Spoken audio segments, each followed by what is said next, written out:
13-year-old boy who deputies say was armed to the teeth, threatening violence and obsessed with school shooters, could be free in less than 2 weeks. Yeah, take a look at your screen. Pierce County Sheriff seized nearly 24 guns and explosives from a 13-year-old's home last week. So we have Fox 13's AJ Janeville here with us now. And AJ, it sounds like there's a lot of relief in the community because they avoided this, but at the same time, I wanted to ask you, how were they able to catch this 13-year-old? Right, that's a good question, because this student, this child, was homeschooled. And so one of the charges that he's facing is making threats to a school. So how do you figure that out when you're not in school? What investigators say is there was a third-party group that was monitoring his social media presence. He had several different accounts. He was posting concerning things mentioning previous school shooters, posting weapons. Puyallup police involved, Pierce County Sheriff involved. They were able to get this information, go to the house, serve a search warrant, and that's where they seized those 23 guns that you just saw there. Well, it's amazing they were vigilant and able to get this stopped before something really serious happened.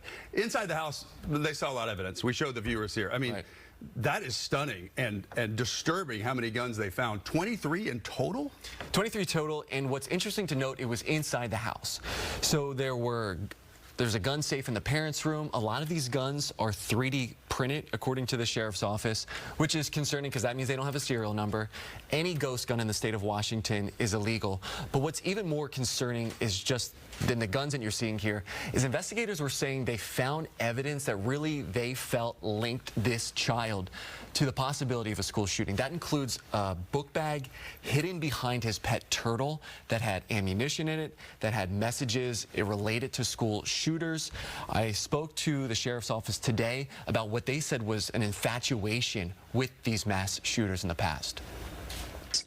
Were images of him dressed in clothing imitating the Columbine shooter.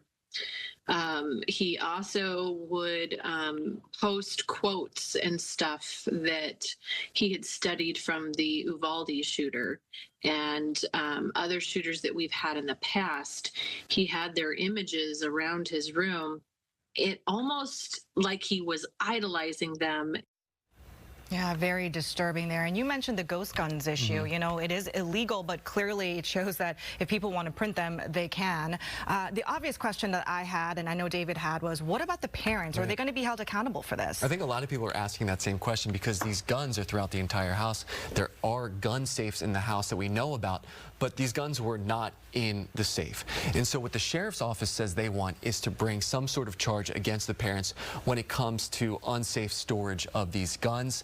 However, I did speak with the prosecutor's office, who's telling me at this time there's no official charges. Wow. I mean, it seems like that would be something they'd want to prioritize for sure, because that kid should never have had the opportunity. And how did he get those guns? Come on, somebody had to be helping him. Seems like a smart kid to be able to pull this off, but that is unbelievable. So he's facing charges. I mean, these are serious charges. Possession of weapons, possession of fireworks, threats to a school. A little bit ago, we told our viewers he might get out in a couple of weeks. How could that happen? So he's 13, right? He's a kid. He just turned 13 in June. He's in the juvenile detention system, and it's normal to have detention hearings. Are you going to keep this kid in like behind bars? So on September 22nd, like normal, they're going to have a hearing to see if this suspect remains behind bars or is released. In normal cases, and this is the normal process, but when you have a suspect who investigators are linking to the possibility of a mass shooting, the sheriff's office is focusing on that date, and I think a lot of people are as well. All right, we'll see if he's released on electronic home monitoring like a lot of these kids are. All right, AJ, thank you very much.